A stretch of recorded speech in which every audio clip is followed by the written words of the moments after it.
جئنا للدعوة لله رب العالمين. السلام علیکم ورحمۃ اللہ وبرکاتہ. الحمدللہ رب العالمین والصلاة والسلام علی اشرف الانبیاء والمرسلین نبینا محمد وعلی آلہ وصحبہ اجمعین ومن تبعہم بإحسان الی یوم الدین. آج کے اس درس میں انشاءاللہ سورۃ الانشراح، سورۃ التین اور سورۃ العلق، ان تینوں سورتوں کی مختصر تفسیر بیان کی جائے گی. تو شروع کرتے ہیں سورۃ الانشراح سے. یہ سورت مکی ہے، اور قبل اس کے کہ ہم اس کی تفسیر کو بیان کریں، سب سے پہلے اس کے ترجمے کو پڑھ لیتے ہیں. اعوذ باللہ من الشیطان الرجیم، بسم اللہ الرحمن الرحیم. اللہ کے نام سے شروع کرتا ہوں جو بڑا مہربان نہایت رحم کرنے والا ہے. الم نشرح لک صدرک، اے نبی کیا ہم نے آپ کے لیے آپ کا سینہ کھول نہیں دیا. ووضعنا عنک وزرک، اور ہم نے آپ سے آپ کا بوجھ اتار دیا. الذی انقض ظہرک، جو آپ کی کمر توڑے دے رہا تھا. ورفعنا لک ذکرک، اور ہم نے آپ صلی اللہ علیہ وسلم کا ذکر بلند کر دیا. فإن مع العسر یسرا، پھر یقیناً تنگی کے ساتھ آسانی ہے. ان مع العسر یسرا، یقیناً تنگی کے ساتھ آسانی ہے. فإذا فرغت فانصب، تو جب آپ دنیاوی امور سے فارغ ہو جائیں تو عبادت میں محنت کیجیے. وإلی ربک فارغب، اور اپنے پروردگار ہی کی طرف دل لگائیے. اللہ تبارک و تعالیٰ نے اس سورہ کے اندر سب سے پہلے اس چیز کو بیان کیا کہ اس نے نبی کریم صلی اللہ علیہ وسلم کے سینے کو کھول دیا ہے. سینے کو کھولنے کا کیا مطلب؟ اس کا مطلب یہ ہے کہ اللہ تبارک و تعالیٰ نے آپ کے سینے کو کھول دیا، اس کو منور کر دیا اور اس کو وسیع اور کشادہ کر دیا، جیسا کہ اللہ تبارک و تعالیٰ نے دوسری جگہ پہ فرمایا ہے فَمَن يُرِدِ اللَّهُ أَن يَهْدِيَهُ يَشْرَحْ صَدْرَهُ لِلْإِسْلَامِ، کہ جسے اللہ تبارک و تعالیٰ ہدایت دینا چاہتا ہے اس کے سینے کو اسلام کے لیے کھول دیتا ہے. یعنی تو جس طریقے سے اللہ تبارک و تعالیٰ نے آپ کے سینے کو کھول دیا، اسی طریقے سے اللہ تبارک و تعالیٰ نے اسے وسیع بنا دیا اور آسان بنا دیا، جس کے اندر کسی طرح کی تنگی نہیں، کسی طرح کا بوجھ نہیں.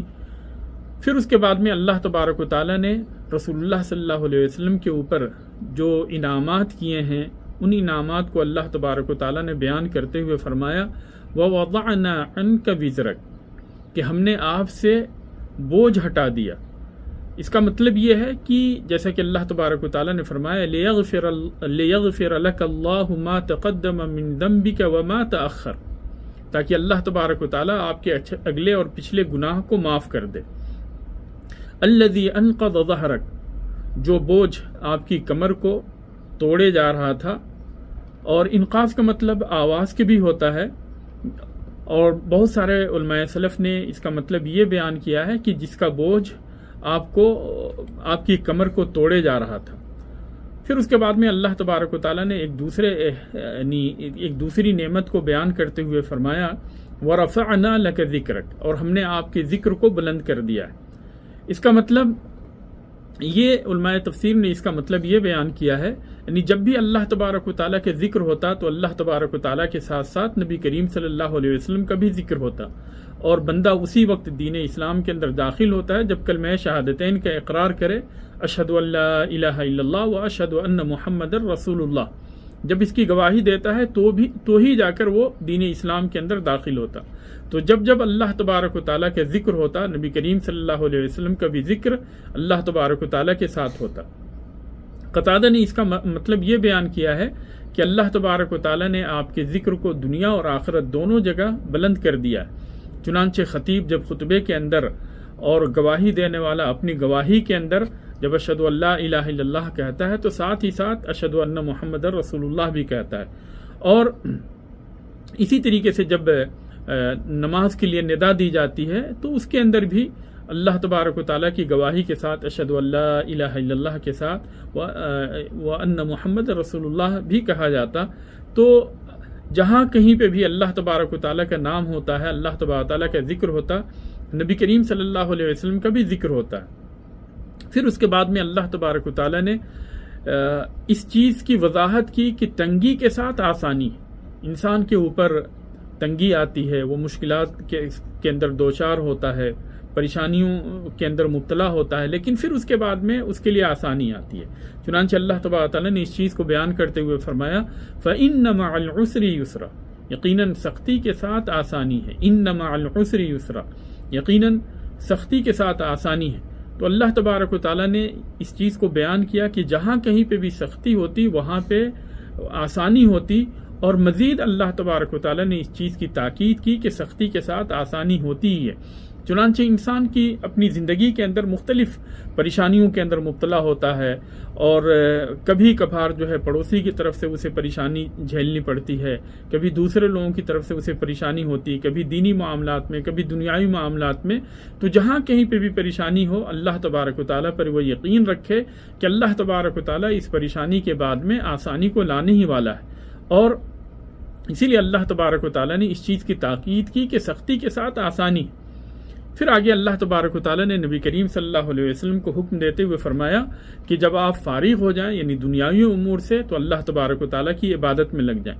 فَإِذَا فَرَغْتَ فَانْصَبْ، کہ جب آپ فارغ ہو جائیں تو اللہ تبارک و تعالیٰ کی عبادت کے اندر محنت کیجئے. یعنی جب آپ دنیاوی امور سے فارغ ہو جائیں اور آپ فارغ البال ہو جائیں اور ہر طرح کی چیزوں سے آپ الگ تھلگ ہو جائیں، تو پھر اللہ تبارک و تعالیٰ کی طرف کٹ جائیے اور اللہ تبارک و تعالیٰ کے لیے مخلص ہوئیے اور اللہ تبارک و تعالیٰ کی عبادت اخلاص کے ساتھ کیجیے. وَإِلَىٰ رَبِّكَ فَارْغَب، اور اپنے رب کی طرف ہی رغبت رکھیے.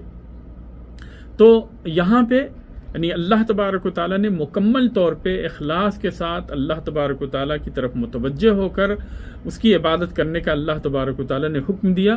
اور یہ اسی طرح سے ہے جیسا کہ کھانے کی موجودگی میں نماز پڑھنے سے منع کیا گیا ہے کہ لا صلاۃ بحضرۃ الطعام ولا هو يدافعه الاخبثان، کہ جب کھانا موجود ہو تو وہ نماز نہ پڑھے، اور اسی طریقے سے اگر اسے پیشاب اور پاخانے کی حاجت ہو تو اس وقت بھی نماز نہ پڑھے.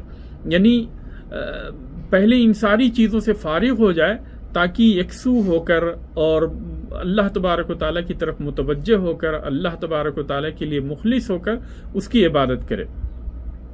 اور اسی لیے نبی کریم صلی اللہ علیہ وسلم نے ایک دوسری حدیث کے اندر بھی فرمایا اذا اقیمت الصلاۃ وحضر العشاء فابدعوا بالعشاء، کہ اگر نماز قائم ہو جائے اور کھانا موجود ہو اور انسان کو کھانے کی حاجت بھی ہو تو آپ صلی اللہ علیہ وسلم نے فرمایا فابدعوا بالعشاء، تو عشاء کے ذریعے یعنی کھانے کے ذریعے سے شروعات کرو، نماز کے بجائے پہلے کھانا کھا لو پھر اس کے بعد میں نماز پڑھو، تاکہ تمہاری عبادت اللہ تبارک و تعالیٰ کے لیے خالص ہو، خشوع اور خضوع کے ساتھ عبادت کر سکو اور تمہارے ذہن میں کھانے کی بات نہ آئے. تو یہاں پہ بھی اللہ تبارک و تعالیٰ نے فرمایا کہ فَإِذَا فَرَغْتَ مِنْ أَمْرِ الدُّنْيَا، یعنی دنیاوی امور سے اللہ کے رسول جب آپ فارغ ہو جائیں تو آپ نماز کے لیے کھڑے ہو جائیں اور اللہ تبارک و تعالیٰ کی عبادت میں لگ جائیں اور اللہ تبارک و تعالیٰ کی محنت سے اللہ تبارک و تعالیٰ کی عبادت کریں اور اسی کی طرف آپ یعنی اپنے دھیان کو اپنی فکر کو متوجہ کریں. اس طریقے سے سورۃ الانشراح کی علم نشرح کی تفسیر مکمل ہوئی.